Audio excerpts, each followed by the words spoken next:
Shalom Bapak Ibu sekalian yang dikasihi Tuhan. Bersama ini BPH ingin menyampaikan protokol kesehatan beribadah di gereja yang telah disiapkan oleh Persekutuan Dokter GBI. Dengan akan diizinkannya kita dapat beribadah kembali di gereja, maka kami akan menyampaikan beberapa hal penting tentang COVID-19 dan protokol kesehatan beribadah di gereja. Yang pertama, COVID-19 adalah virus yang sangat cepat penularannya. Menular dari orang yang terinfeksi kepada orang lain melalui droplet, yaitu butiran air yang sangat kecil yang keluar dari mulut dan hidung saat batuk dan bersin.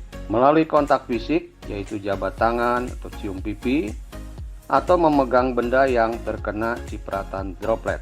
Kedua, dalam sebuah acara ibadah, tentu kita duduk berdekatan dengan jemaat lainnya dalam satu ruangan. Namun kita tidak pernah tahu apakah orang yang duduk di samping kita sudah terpapar dengan COVID-19, walaupun secara fisik orang tersebut sehat dan tidak menunjukkan gejala apa-apa atau orang tanpa gejala. Ketiga, COVID-19 akan tetap ada seperti virus-virus lainnya, dan sampai saat ini belum ditemukan vaksin untuk COVID-19. Diperlukan uji klinis yang panjang untuk menciptakan vaksin yang baik untuk mengatasi COVID-19 ini. Keempat, saat ini kita telah memasuki masa new normal, di mana hal-hal yang dulu tidak biasa dilakukan, seperti memakai masker, jaga jarak, salam sehati, pakai sarung tangan, dan lain-lain, sekarang telah menjadi kebiasaan baru yang dilakukan semua orang setiap hari. Mengingat hal tersebut di atas, maka kami ingin memberi panduan beribadah di gereja selama masa pandemi COVID-19 ini, yaitu protokol kesehatan beribadah di gereja sebagai berikut. Sebaiknya ibadah di gedung gereja dimulai beberapa minggu setelah pemerintah setempat mengizinkan untuk bisa kembali beribadah. Hal ini untuk memastikan bahwa kondisi sudah cukup aman dan kita bisa mempersiapkan ibadah dengan lebih baik.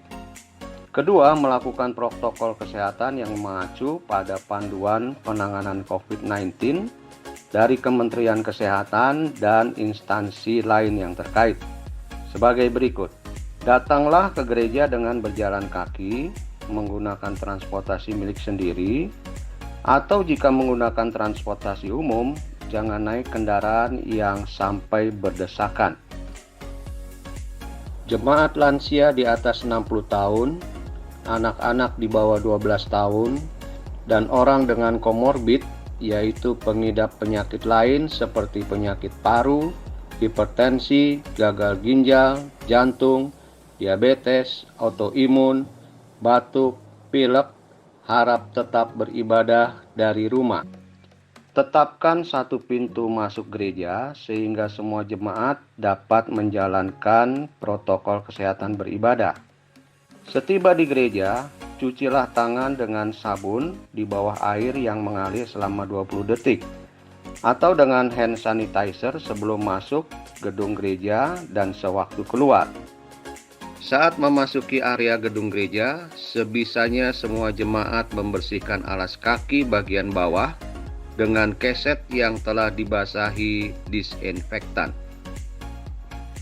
Melakukan salam sehati, yaitu menaruh tangan kanan di dada kiri, sehingga tidak ada kontak fisik antara jemaat dengan pengerja, atau physical distancing.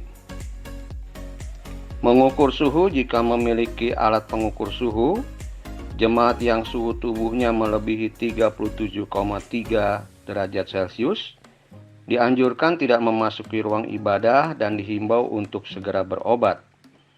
Bila tidak memiliki alat pengukur suhu, maka jemaat yang merasa kurang sehat sebaiknya istirahat di rumah dan dihimbau untuk segera berobat.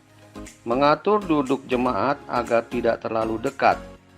Berilah jarak antar kursi minimal 1,2 meter, yaitu kiri, kanan, depan, dan belakang. Jumlah tempat duduk yang diperkenankan adalah 50% dari kapasitas biasanya. Semua jemaat dan pelayan tetap menggunakan masker selama ibadah berlangsung, termasuk saat menyanyi dan mendengarkan khotbah. Mikrofon diadakan tersendiri untuk tiap pelayan, yaitu worship leader, singer, dan pengkhotbah, dengan sarung penutupnya. Setelah ibadah, sarung mikrofon harus dibuang dan mikrofon dibersihkan dengan disinfektan. Lamanya waktu beribadah diusahakan tidak lebih dari 1 jam. Misalnya pujian 15-20 menit, firman Tuhan 20-30 menit, pengumuman gereja 10 menit, paduan suara dan vokal grup untuk sementara waktu sebaiknya ditiadakan dulu.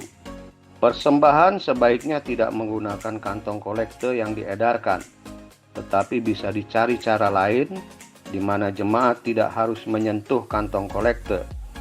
Misalnya dengan menaruh kotak persembahan di pintu gereja, dan jemaat bisa memasukkan amplop persembahan yang telah dipersiapkan dari rumah.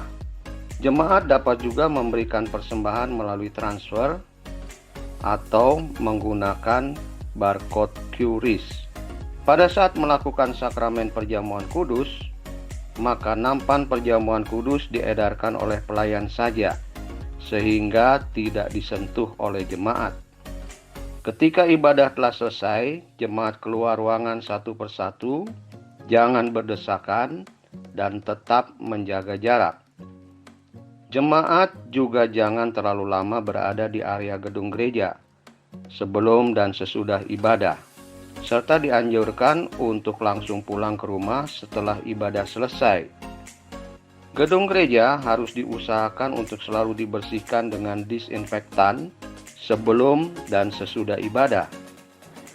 Harus ada sirkulasi udara yang baik dalam gedung gereja. Bukalah jendela agar ada pertukaran udara segar. Bagi gereja yang menggunakan AC, pastikan filter AC rutin dibersihkan dengan desinfektan setiap selesai ibadah. Demikian panduan ini kami sampaikan untuk menjaga kesehatan dan keselamatan jemaat kita dari pandemi COVID-19 pada saat kita mulai kembali ibadah di gereja. Harap juga selalu memperhatikan informasi dan petunjuk resmi terkini dari pemerintah mengenai pandemi COVID-19 ini. Terima kasih untuk perhatian Bapak Ibu sekalian. Tuhan Yesus memberkati.